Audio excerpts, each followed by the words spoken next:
It was a Thursday morning in Memphis, Tennessee, sometime in the autumn of 1965. The air inside Stax Records smelled like cigarette smoke, old carpet, and something electric. The particular tension that fills a room when people know they are standing at the edge of something important. The Christmas party had been Jim Stewart's idea. A small gathering, a little food, a little whiskey, a way of saying thank you to the people who had spent another year building something remarkable in that converted movie theater on McLemore Avenue. But Rufus Thomas was not in a thankful mood. Rufus had been at Stax before almost anyone. He had walked those halls when the label was still figuring out what it wanted to be. He had radio presence, stage presence, and a voice that could shake the walls without a microphone. Walking the dog. "'Cause I Love You." The duet with his daughter Carla that had caught Atlantic Records' attention and put Stax on the map. Rufus Thomas was not a man who believed he needed to prove himself. He had already proved himself. Many times over. And that was precisely the problem. Because standing across the room, laughing with the Stax house band, the musicians everyone was starting to call the MGs, was a 23-year-old kid from Macon, Georgia, who seemed to have walked into Rufus Thomas's world and rearranged all the furniture without asking permission. His name was Otis Redding. He was wearing a cheap suit that did not quite fit his shoulders, and he was grinning the way young men grin when they cannot quite believe their own luck. He had a warmth about him that made people lean in. He had a laugh that filled whatever space he was standing in, and standing across the room, watching this kid hold court with Jim Stewart, Rufus Thomas felt something he would not have admitted to anyone. He felt replaced. Rufus Thomas had spent his entire career being underestimated. He had grown up in the segregated American South, had performed on the Chitlin circuit at a time when black entertainers had to enter certain venues through back doors and count their own money because they could not always trust the people handling it. He had earned every single thing he had, and he had learned in those years of fighting for his dignity that the best weapon against being overlooked was noise. Rufus Thomas made noise. He was funny, he was loud, he was impossible to ignore. It was a survival skill that had become a personality. So when the whiskey started working and Jim Stewart stood up to say a few words about what a remarkable year it had been, Rufus Thomas felt something rising in his chest that he could not push back down. Jim Stewart talked about the records. He talked about the MGs. He talked about the tours. And then he talked about Otis. He talked about the way Otis had come in off the street with almost nothing and had recorded These Arms of Mine in the time it took everyone else to set up their equipment. He talked about the response, the letters from listeners, the way black radio stations had started playing it and not stopping. He talked about what Otis represented for the label. A new voice, a young man who seemed to have been born knowing exactly what he wanted to say and exactly how to say it. And Rufus Thomas, who had been standing quietly in the corner with his paper cup, set the cup down and said, loudly enough for the whole room to hear, "This label was built on real artists, veterans, people who paid their dues, not some kid who got lucky with one ballad." The room did not go silent all at once. It went quiet in pieces, like a cloth being pulled from a table, until there was nothing left moving. People turned. Eyes moved from Rufus to Otis and back again. Jim Stewart's expression became very still. Otis Redding was standing by the door. He had a paper plate in his hand with food on it.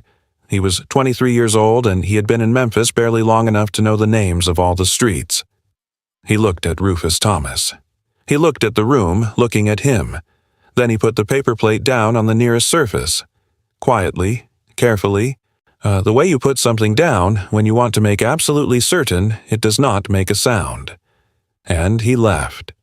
No one said anything for a moment. Then the conversation started up again, the way people at parties talk when they are pretending something did not just happen. Rufus Thomas refilled his cup. Jim Stewart excused himself. The MGs exchanged looks they would talk about later, privately, when no one could hear. That night, Rufus Thomas drove home through Memphis streets and told himself he had only said what everyone else was thinking. that Otis Redding was young and untested, that one hit song, even a good one, did not make a career, that someone needed to say it. He told himself these things, and he did not sleep especially well. What Rufus Thomas did not know was what Otis Redding did after he left. Otis did not go home. And he drove around Memphis for a while, long enough to let the thing in his chest settle from something sharp into something quieter and more useful. He thought about Macon. He thought about the churches he had sung in as a boy, where the music was not something you performed so much as something you surrendered to. He thought about his father, Otis Sr., who had worked himself half to death and still managed to bring his son to concerts and say, "Listen to that. Listen to how that man is talking to you through that song." He thought about the first time he had stood in front of a microphone and understood that he actually had something, that the thing inside him was real and not just wishful thinking. And then he drove to Stax Records at 6 o'clock in the morning. The building was dark. He sat outside in his car until someone showed up with a key. The session musicians started arriving around 8, half asleep, holding coffee cups, assuming there had been a scheduling mistake. There was no mistake. Otis Redding wanted to record. By 9 o'clock in the morning, the tape was rolling. He recorded the first song in 2 takes, the second song in 3. The third, a slow, aching thing that moved like a river in low water, patient and inevitable. In 1 take that left the sound engineer sitting quietly at his board before he reached for anything. By noon, when Rufus Thomas arrived at Stax for his own session, the building was already alive with something. He could feel it before he opened the door. The receptionist had a particular expression. If the musicians in the hallway were talking in the way people talk when they have just witnessed something they are still processing. Jim Stewart found Rufus in the hallway. He said, "Come with me. I want you to hear something." He played the 3 recordings. Rufus Thomas stood in the control room and listened. He did not say anything for a long time. The first song finished. The second finished.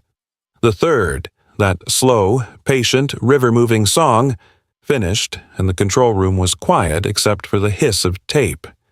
Jim Stewart said, "He was here at 6 in the morning, before the cleaners.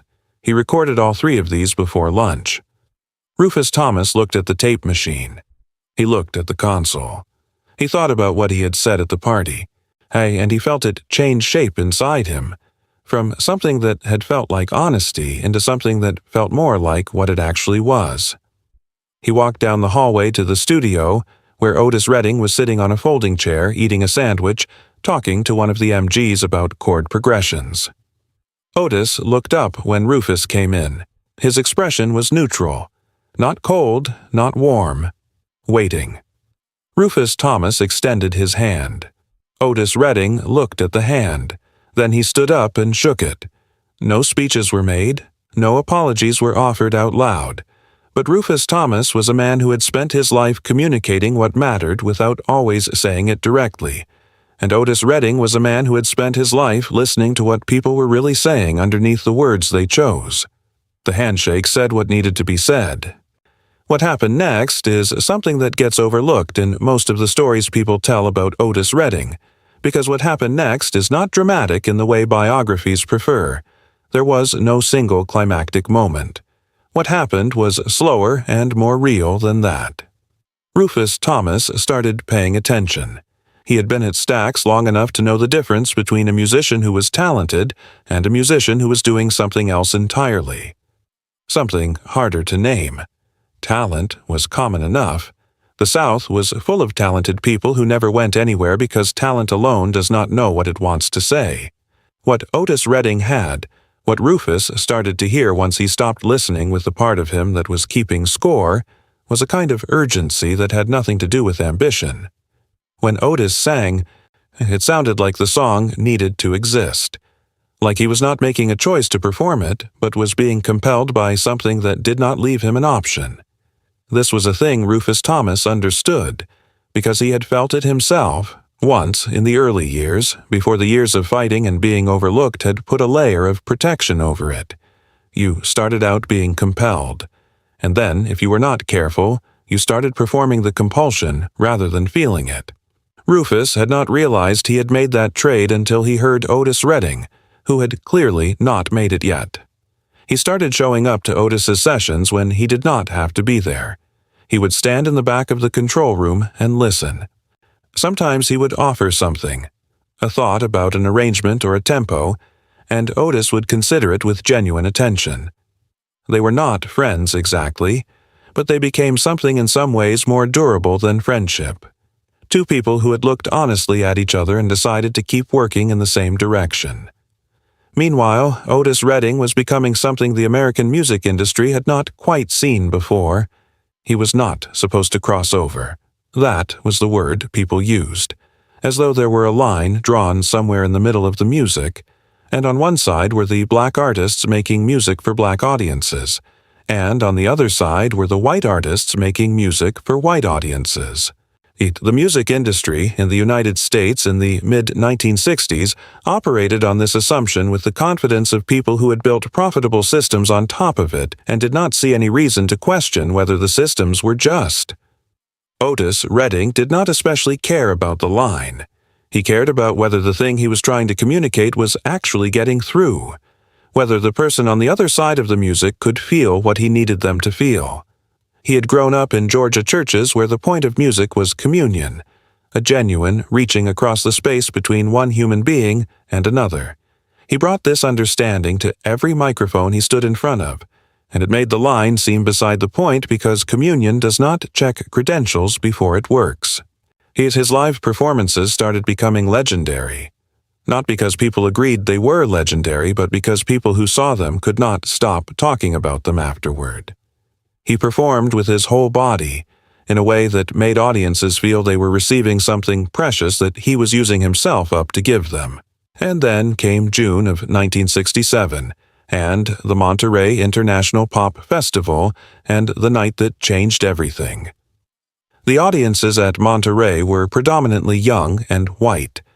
They had come to see Jefferson Airplane and Janis Joplin and Jimi Hendrix.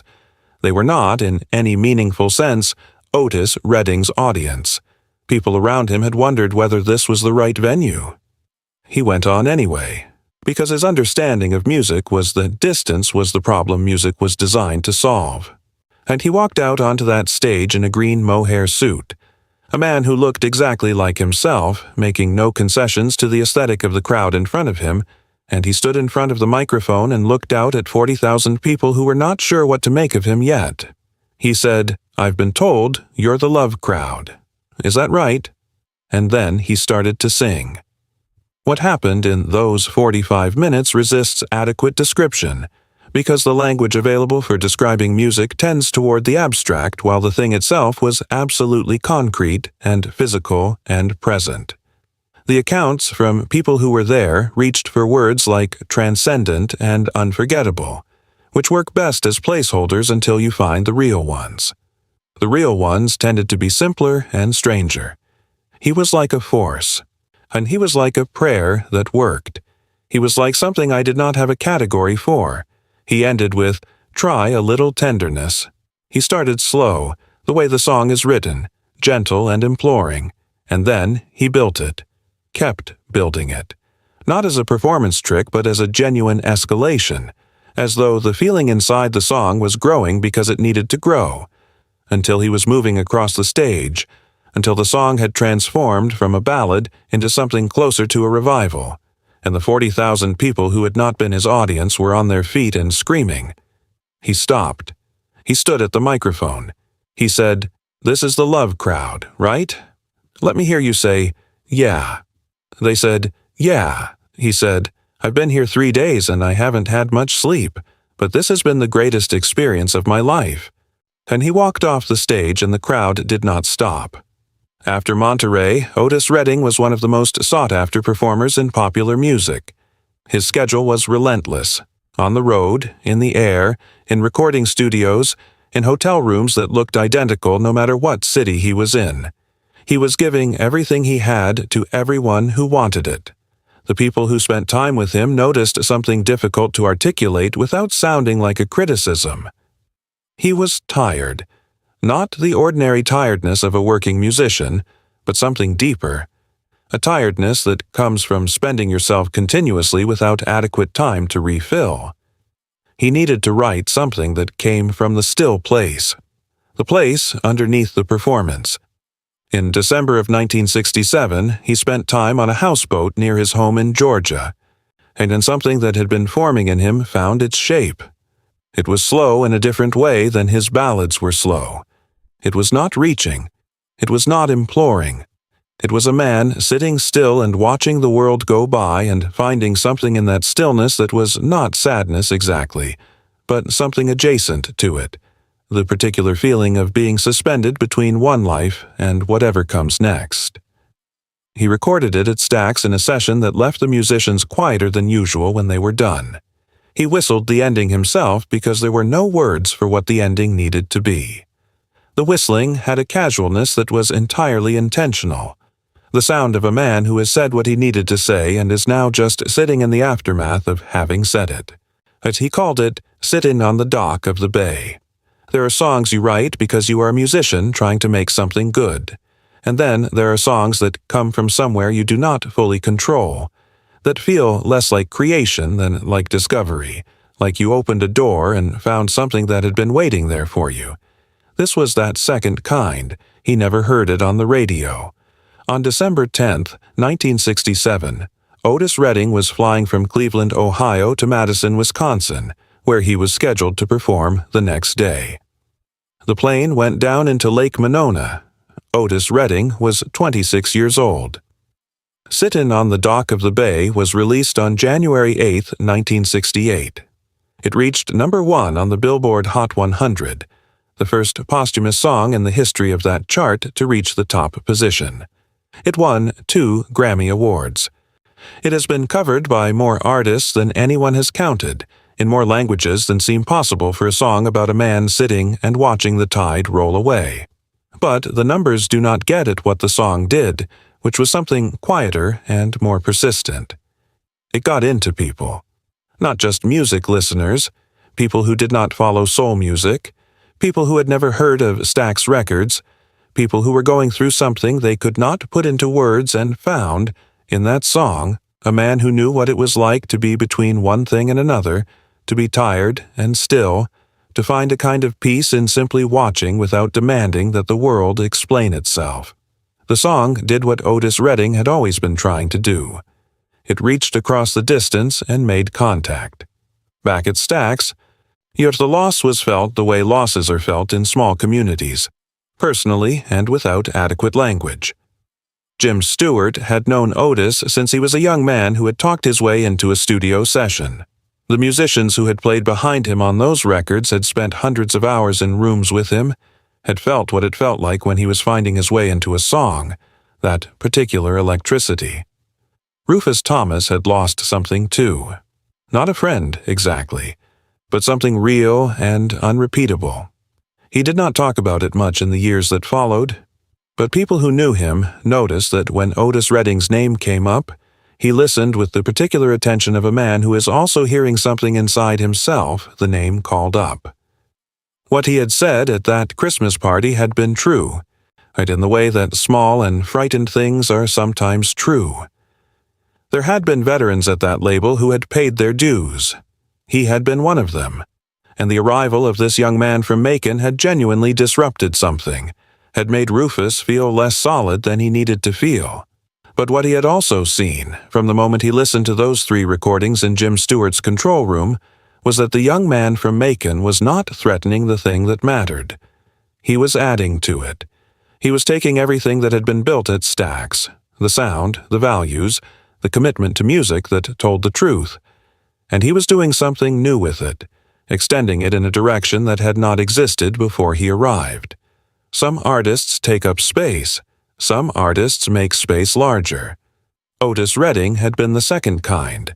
He and Rufus Thomas understood the difference better than almost anyone. In interviews in the years after Otis died, Rufus Thomas would occasionally be asked about him. He would say, "That boy could sing." And then he would say something that was not about singing at all.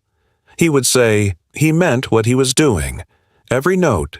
He meant it. It sounds simple. It is not simple. In the music industry, in any industry built on performance, the distance between meaning it and performing meaning, it is enormous, and most people spend their careers trying to close that gap and never quite getting there. Otis Redding had closed it, and the result was music that is still doing what it was made to do, reaching across the distance between one human being and another and making brief, genuine, necessary contact. There is a handshake that happened in that building once, that no one photographed and no one recorded, between an older man who had been afraid and a younger man who had been generous enough to receive the apology the handshake contained. It is not in any official account of what Stax Records was, but it happened, and it was part of the story, and the story is not complete without it. Because the story of Otis Redding is not only about what he could do, it is about what he made possible in the people around him, what he called forward in them, what he challenged them to become, what they found in themselves when they stopped seeing him as a threat and started seeing him as a revelation. He came in with nothing but a voice and a need to use it, and he left behind music that will outlast everything that seemed permanent in those years. The music remains. The dock of the bay remains. The man sitting still and watching the tide roll away, finding peace in the watching, finding something true in the stillness. He remains. And somewhere in the remains of all of it, there's a handshake that mattered, offered by a man who had been wrong and knew it, accepted by a man who understood that being right was not the point, that the point was always the music, and that the music was always, when it was working, about the same thing, the reaching and the contact and the brief and real and precious moment when the distance closes. Otis Redding reached farther than almost anyone, and the reaching did not stop when he did. Every time someone hears that song and feels the stillness in it, feels the particular piece of a man sitting with what is, not fighting it, just watching, that is Otis Redding still crossing the distance, still making contact, the love crowd. That is right. Let me hear you say, yeah.